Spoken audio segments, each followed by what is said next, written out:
Hi, this is John Whitaker again for the Mathematical Analysis class, and this will be our 7th video lecture. We were just ending our last lecture about differentiation of complex functions, and we can extend that, or a complex function can be thought of as a vector value function. And to extend it, though, we could kind of have the following setup in terms of differentiability.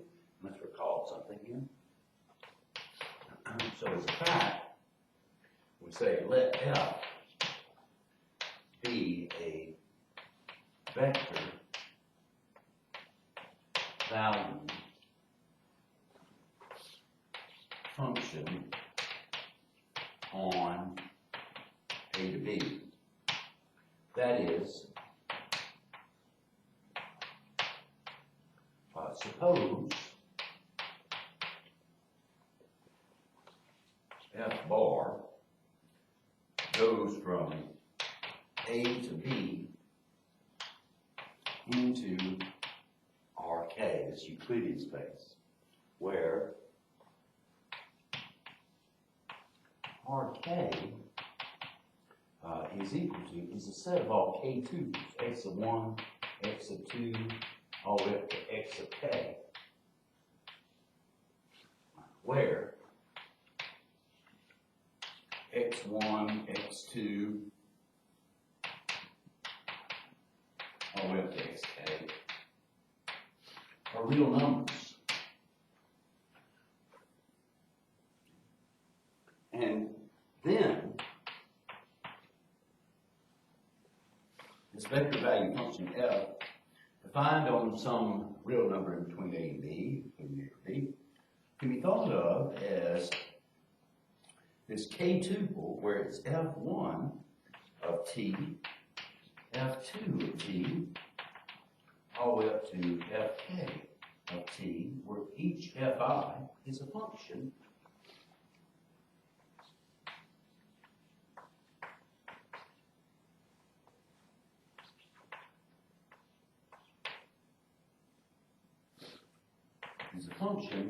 from A to B into R.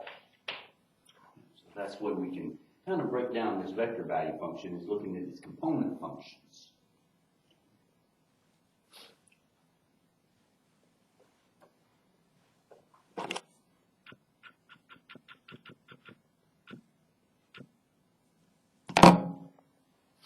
Okay, as a definition,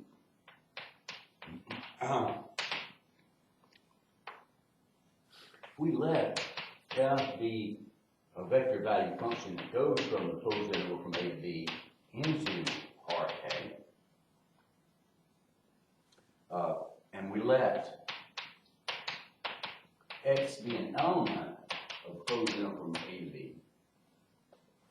Then the derivative of f bar evaluated at x is equal, well, we use the same definition. It's the limit as t goes to x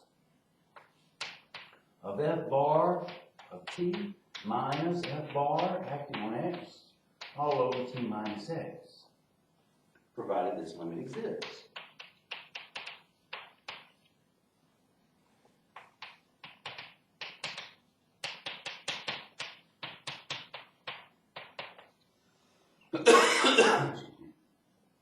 Okay, now one of the things that we need to worry about is what is the metric on Rk, and so that's what I want to list next. So recall, given 2 points,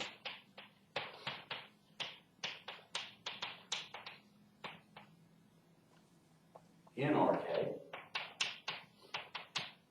say, well, let's call the first one x bar, and so it looks like this tuple, x of 1, x of 2, all the way up to x of k, and y bar, which equals to this k tuple, y sub 1, y sub 2, all the way up to y sub k. Then the metric that we'll use on Rk between x and y.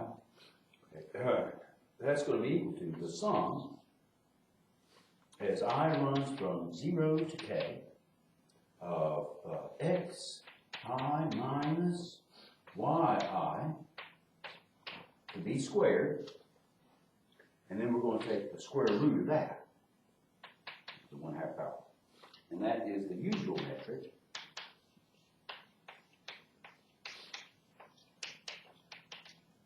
on RK.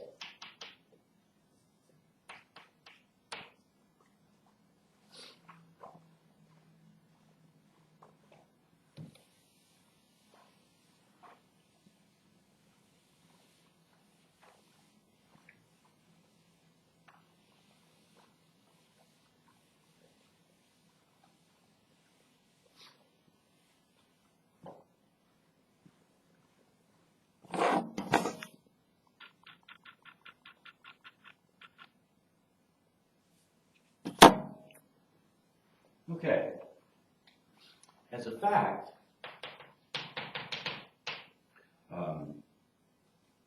we let F be going from the closed interval from A to B into RK, where F bar of T is equal to these component function tuples.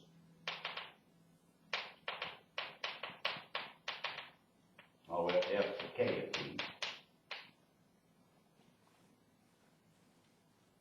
Okay, and we let X be an element of the closed interval from A to B. Then the derivative of this vector value function exists if and only if, so it's analogous to the fact that we had before for complex functions, if f sub 1 prime of x, f sub 2 prime of x, and so forth, all the way up to f sub k prime of x exist. Moreover, if f bar prime of x exists, then here's what it's equal to. F bar prime of x is equal to that k tuple of f sub 1 prime acting on x, f sub 2 prime acting on x, all the way up to f sub k prime acting on x. Now, part of this is given to you as homework 1 for you to do this, but I'll do part of it as well in terms of the proof of this fact.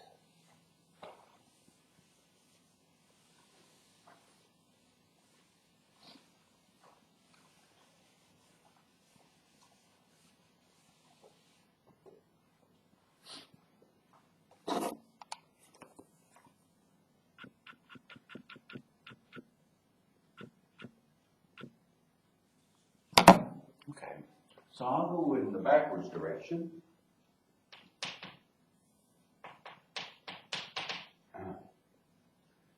This direction.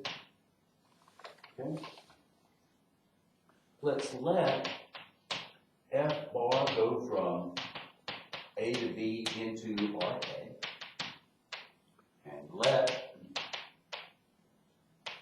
X be an element of the closed interval from A to B, and suppose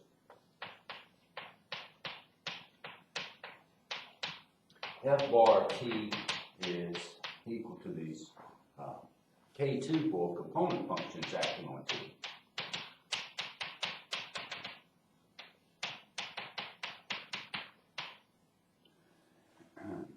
And that f sub I prime of x exists.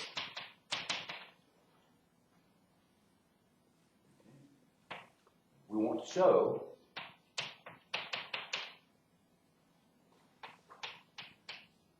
that f bar prime of x exists.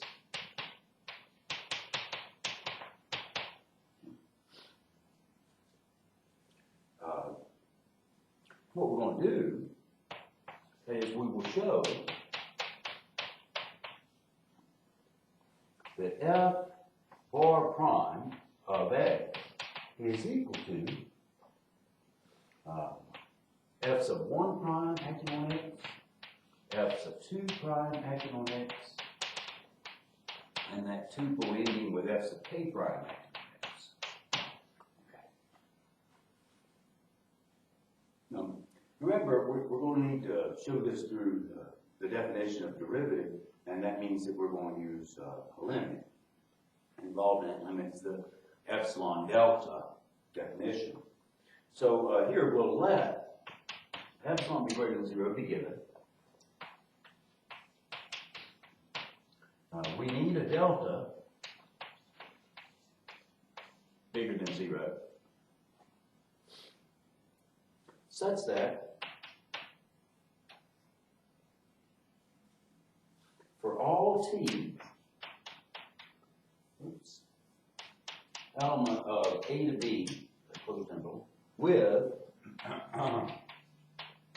0 less than absolute value of t minus x less than delta, then the usual metric in RK between f bar of t minus f bar acting on x all over t minus x with this point, remember f sub 1 prime of x all the way up to f sub k prime of x, that is less than epsilon.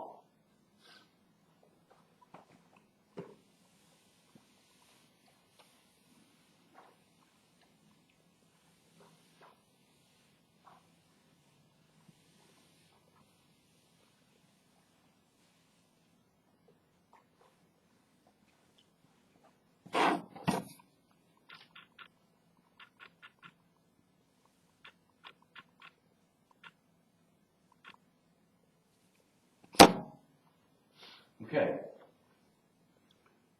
that is, we want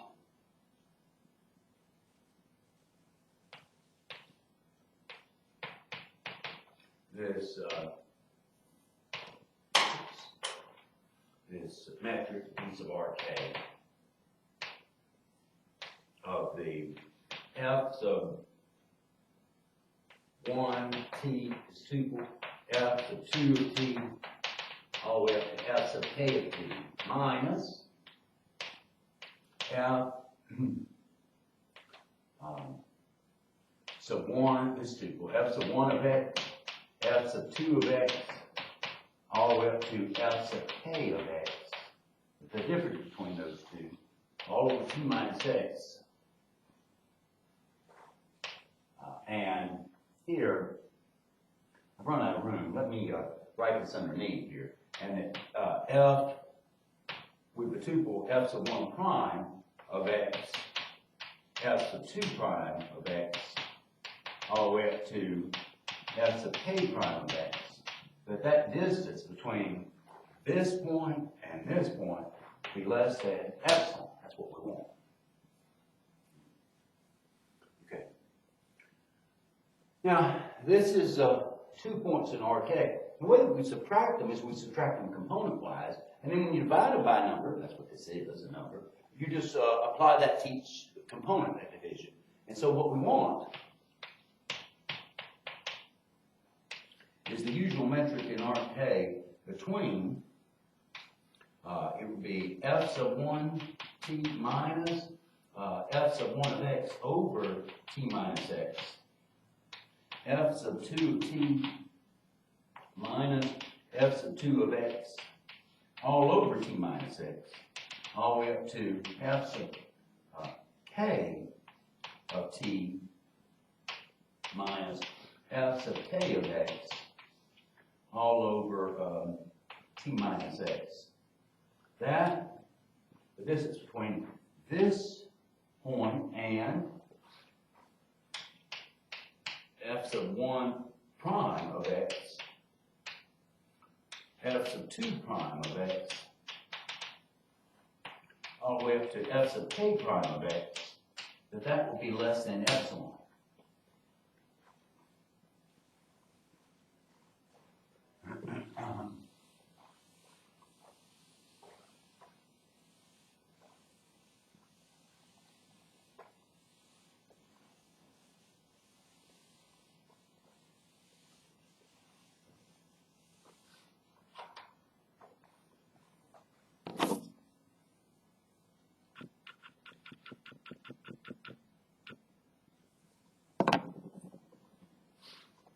Okay, now applying that metric, that means that we want the square root of f sub 1 t minus f sub 1 of x all over t minus x minus f sub 1 prime of x. We want that to be squared, plus, we keep going all the way up to the last term, the f sub k of t minus f sub k of x all over t minus x minus f sub prime of f sub k prime of x. That quantity to be squared, and that's all underneath the square root. So I've got k terms looking like these guys. I'll take the square root of them after squaring each one of them and add them. We want that to be less than epsilon. Okay. Now, what we know is that the f sub I primes of t exist. And that's true for all i's in between 1 and k.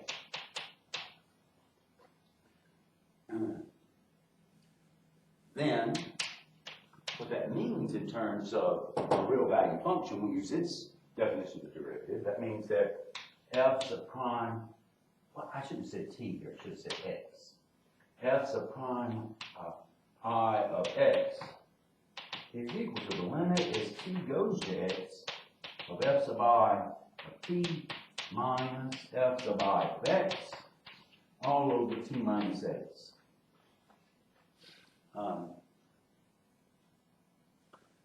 That's what that's equal to. So that means there exists a delta sub I greater than 0.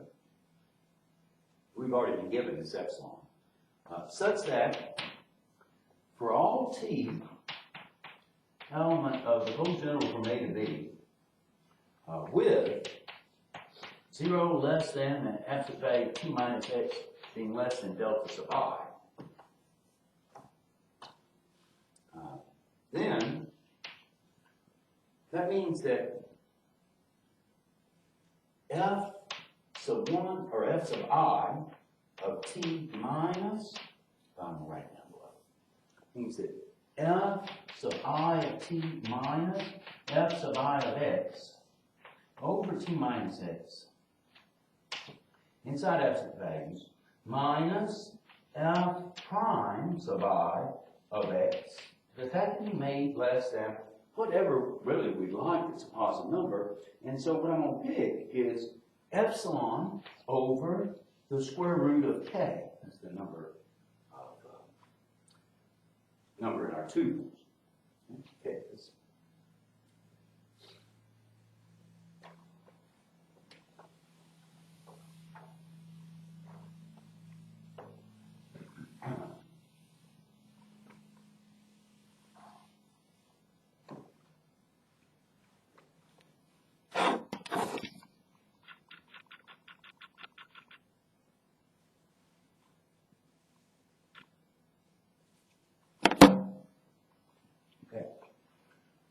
So, for every t element of, so for every t, I'll just say with 0 less than t minus x less than delta phi,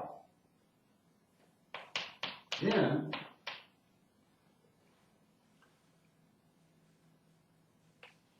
the square root of the f sub I of t minus the f sub I of x over t minus x minus f sub I prime of x to be squared is less than epsilon over the square root of k.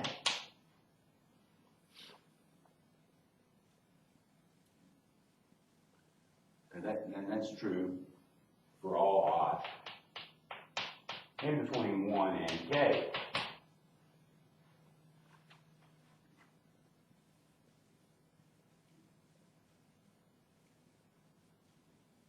So what that says, which implies that in this scenario, that f sub I of t minus f sub I of x all over t minus x minus f sub I prime of x to be squared. I have to square both sides. This would be less than epsilon over epsilon squared over k.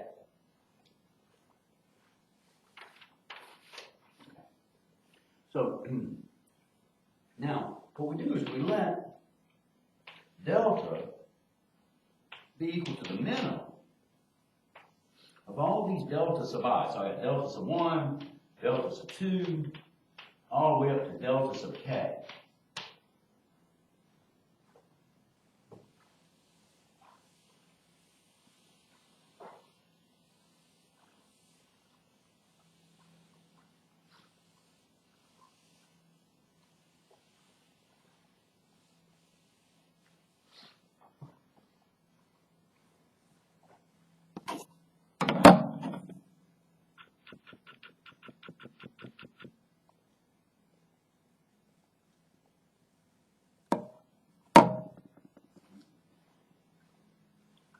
Then,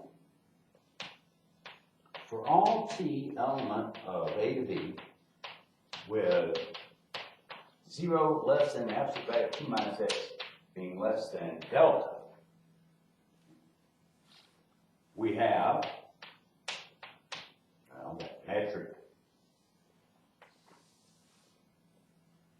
in R sub k that we were looking at. That was f sub 1 of t minus f sub 1 of x over t minus x minus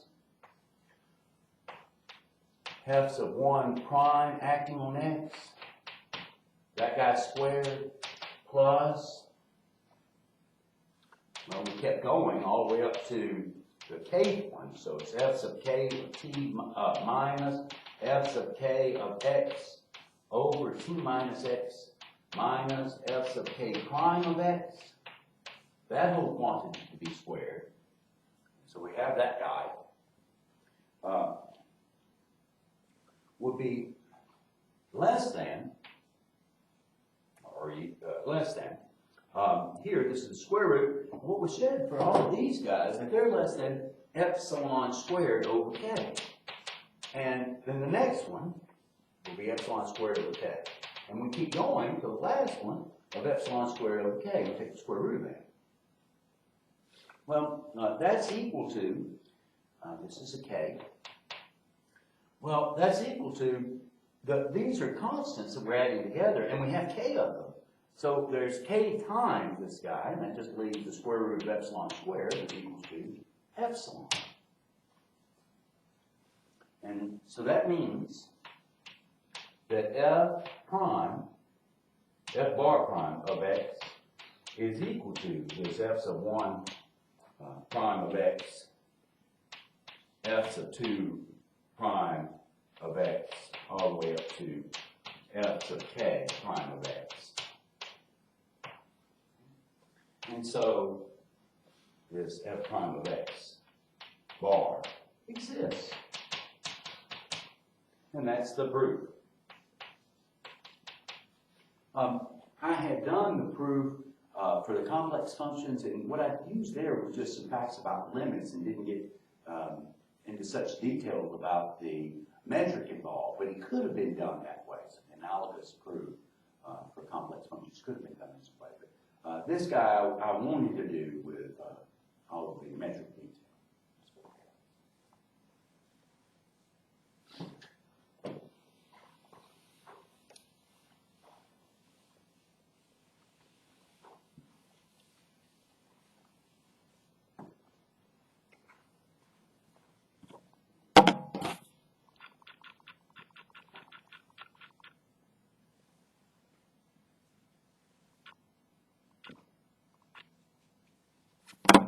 Okay. Next thing I want to do is recall something. This was the fact that we proved in analysis 1 in chapter 4, I believe, of our text. It says if f prime,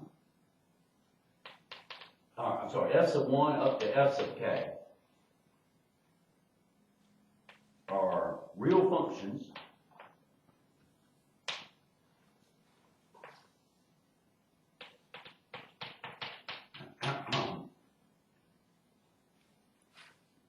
on a metric space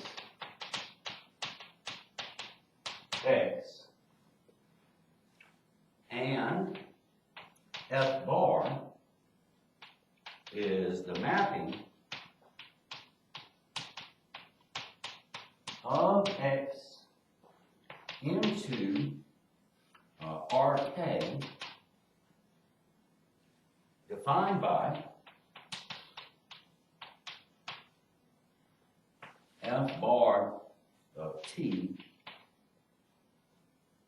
is equal to the tuple F sub 1 acting on T, F sub 2 acting on T, all the way up to F sub K acting on T.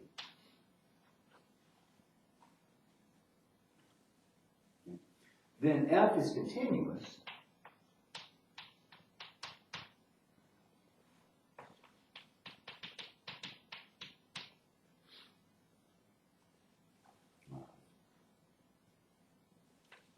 at X if and only if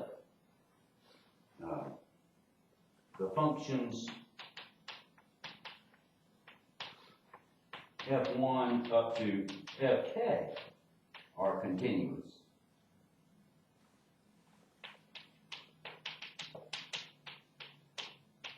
At X.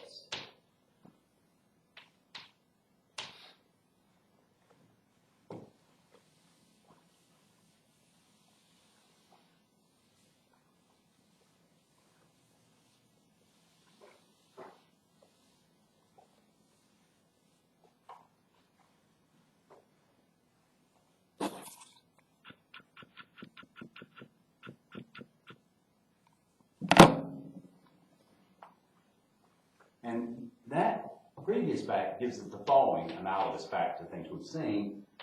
Thus, we have his theorem.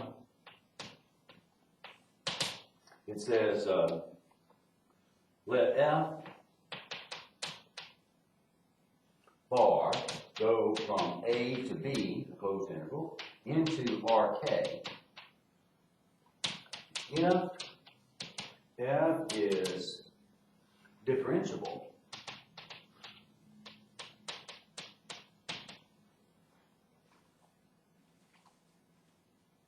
at a point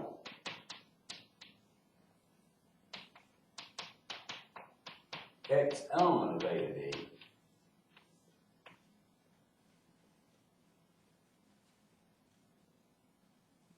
then F bar is continuous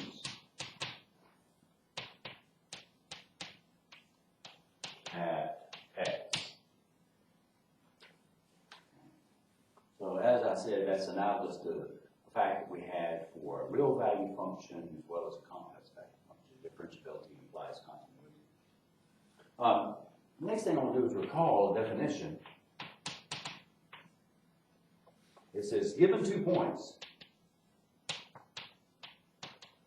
really, we've used this.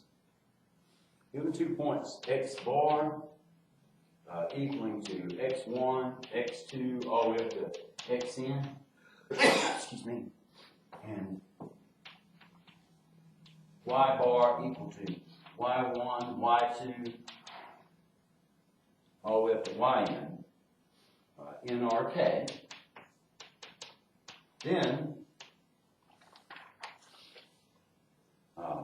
first thing we used is that x bar plus y bar, so I had said this, and I just want to write down, that's x sub 1 plus y sub 1. We'd use the subtraction, x sub 2 plus y sub 2, all the way up to the, I should have these as k, the index, the last one is k, if we're going to write down r sub k. So this is going to be x sub k plus y sub k. And we have something called the inner product. That's x bar dot y bar. That's what the inner product. And that's equal to the sum of xi, y. That's what that was. As I runs from 1 to k. Again, this was the inner product.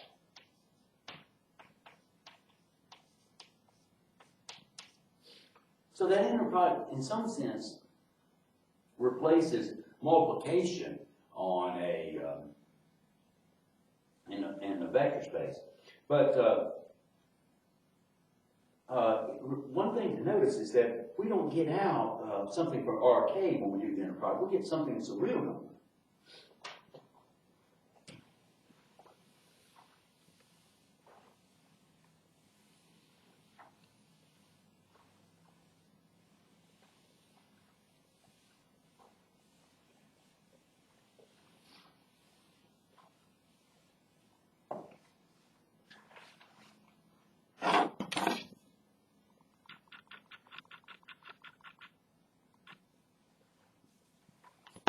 Okay. This gives us a theorem, similar to what we've had. So we suppose F bar goes from A to D into RK, and G bar, it goes from A to D into RK. Okay. And they are both differentiable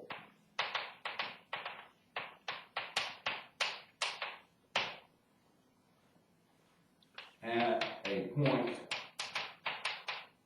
X, element of A to D, then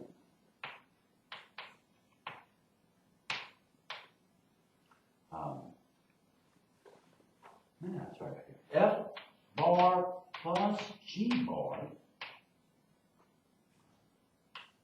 and the function that is F bar inner product with G bar inner product. These two functions are differentiable at X.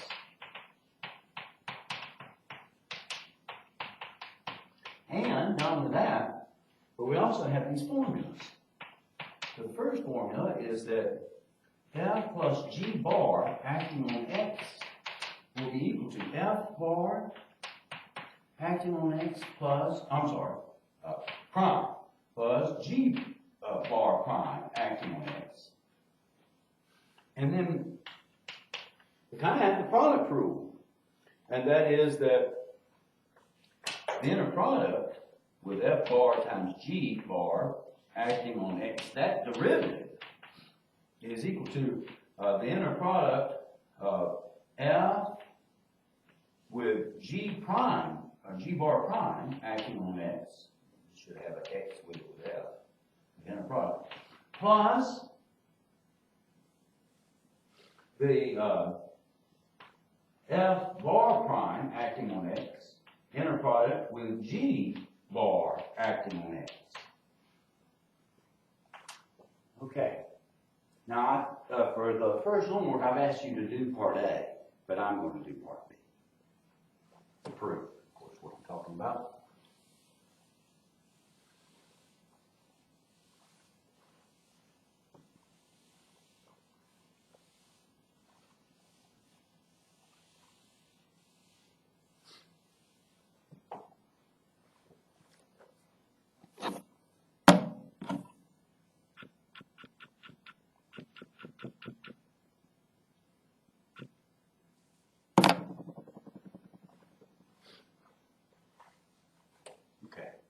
So here's the proof of B.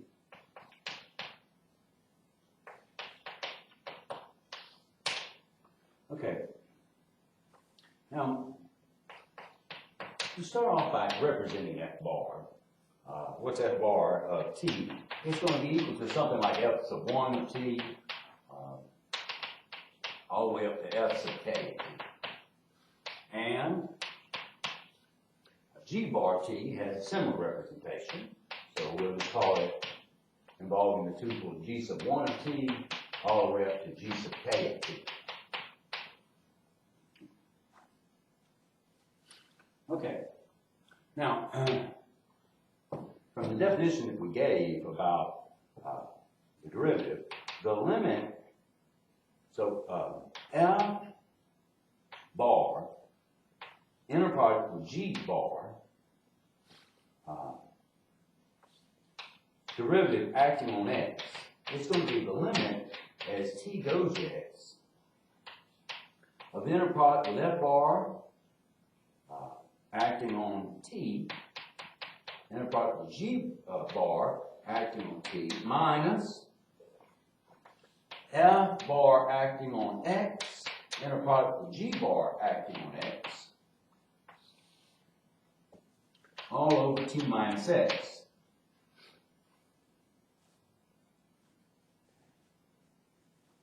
Now, using that definition of the inner product, what this is going to end up being is the limit as T goes to X. Here, this is a sum. Okay, it's the sum of the components being multiplied together. So this will be F sub I of T times G sub I of T as I runs from 1 to K. That's this first inner product. This is a multiplication. This dot is inner product. Minus, here we have a sum as I runs from 1 to K. This will be F sub I of X times G sub I of X. And that's, of course, all over T minus X. This ends up being the limit as T goes to X. Well, we have these two sums being subtracted, and we can rewrite them as one sum, as the sum as I runs from 1 to K of F sub I of T times G sub I of T minus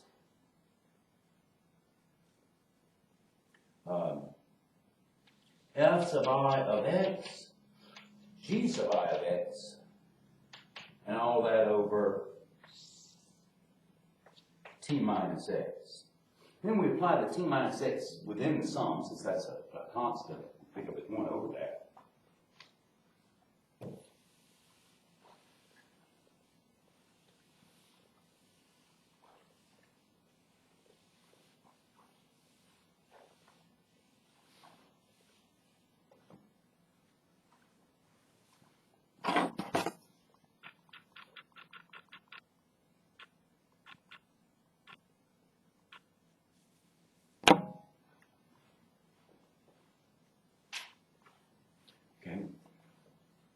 And so I'll rewrite this as expanding X. So when as T goes to X, this would be F sub 1 of T times G sub 1 of T minus F sub 1 of X times G sub 1 of X all over T minus X, and then plus F sub 2 of T G sub 2 of T minus F sub 1 of X times G sub 1 of X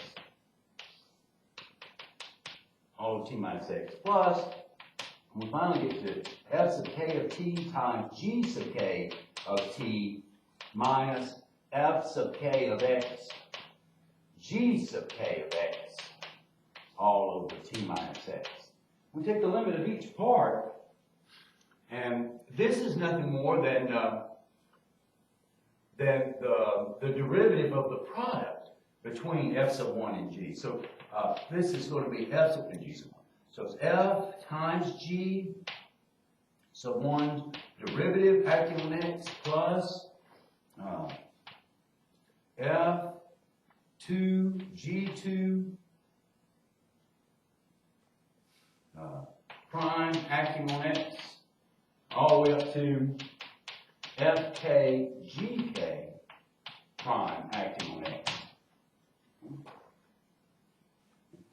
And then these are real value functions, and we've already talked about those.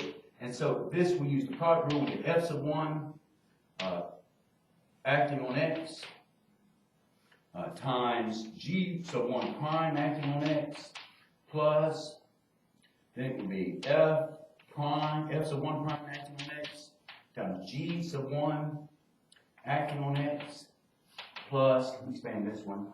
Again, using the product rule here, this is f sub 2 x g prime sub 2 acting on x plus f sub 2 prime acting on x, g sub 2 acting on x plus, and this, we keep going, and the last term is going to have the form using the product rule of f sub k of x times f times g sub k prime acting on x, and then plus f sub k prime acting on x, g sub k acting on x. That's what we want to have.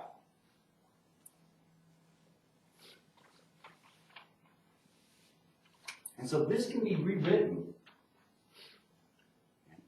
We've got a bunch of them here that are termed, when I say a bunch of them, 1 through k, they look like f sub I acting on x times g sub I prime acting on x. We've got a lot of forms of that. Every other one of them fits that form in this sum. And then plus, we group the even parts of the sum, if you will, as I runs from 1 to k.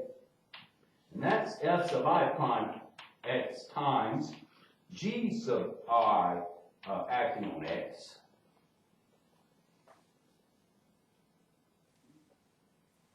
And this first one is nothing more than the inner product between f sub I, it's nothing more than the inner product of f bar acting on x times g bar prime acting on x plus this guy right here is nothing more than f prime bar acting on x times g prime acting, g bar, not prime, acting on x. And that's the proof.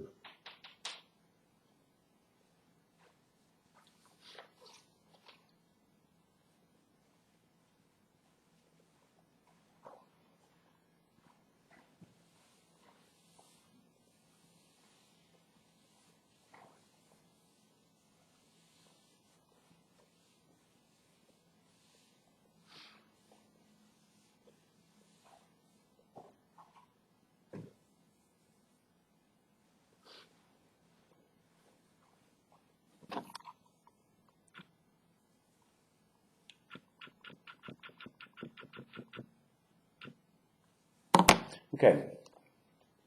The next thing I'm going to do is I want to look at an example. And we've seen that for vector value functions, most of the previous facts that we've looked at are holding true. Maybe some kind of little change, but a lot of the facts that we had hold true. But I'm going to now look at something about the mean value theorem for vector value functions. It's an example to show the mean value theorem doesn't hold true for vector value functions. So we're going to have to use some facts that I'm going to tell you without proving that we may get to later in this class. But first of all, if we look at, and I should back up, my examples are going to be using complex value functions, but we can consider them vector value functions. So here's what we have. As an example, if we look at f of x equal to e to the ix, then that's going to be the same thing as cosine of x plus I sine of x. So this is a function probably studied in your complex numbers courses you've already taken. And then, and this is true, this is going to be defined where x is a real number. So here the first thing to notice is that f of 2 pi, f of 2 pi, that's cosine of 2 pi, and cosine of 2 pi is 1, plus 0, that's equal to 1. And what's f of 0?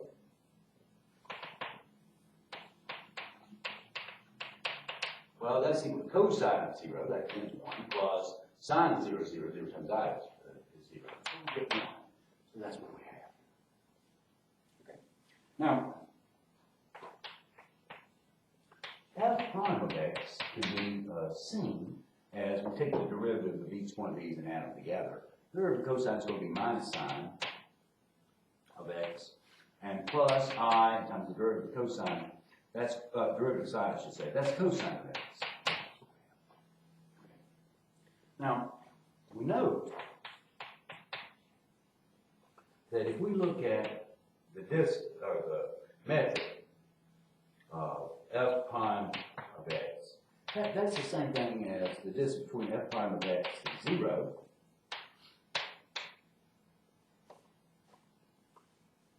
And this is true for all x's now. Well, what this is equal to is the square root, so if you remember for what the usual metrics in the complex plane is. It's the square root of each one of its components, real and imaginary, being squared. So it's minus sine x to be squared plus cosine squared x. And of course, that's just equal to the square root of sine squared x plus cosine squared x, which of course is equal to the square root of 1, which equals 1. So the distance that f prime of x is from 0 to 1, or you could say f prime of x in norm is equal to 1.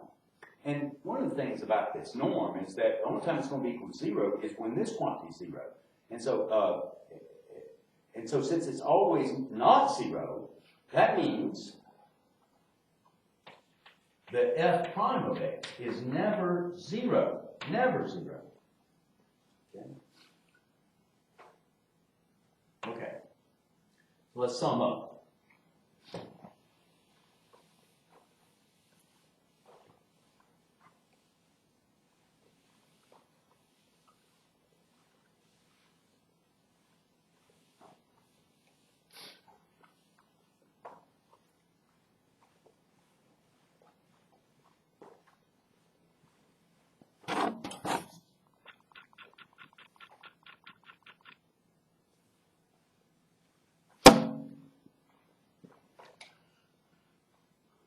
So considering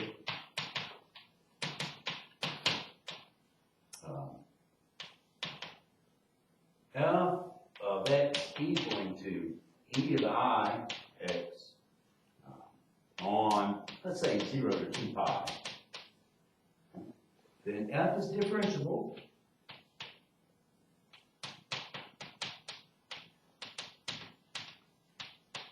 Let's call it f sub t here. And f sub t is differentiable on the open interval from 0 to 2 pi. Really, it's differentiable on that whole spot and continuous on the closed interval from 0 to 2 pi. That's the requirements to apply the mean value theorem. Okay? But there is no x.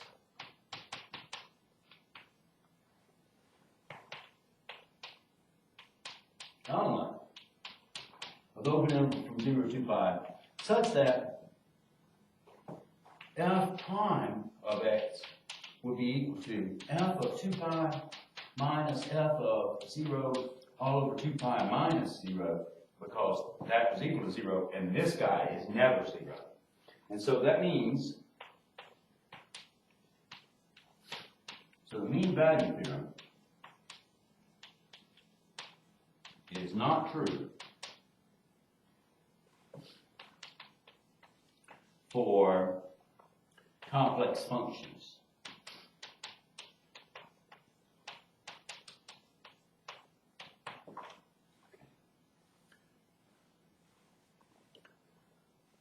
Ladies and gentlemen, that's enough for the 7th lecture. We're going to start off the 8th lecture looking at an example of a complex function that shows that L'Hopital's rule is not true in that setting. So we'll do that next time. Thank you very much.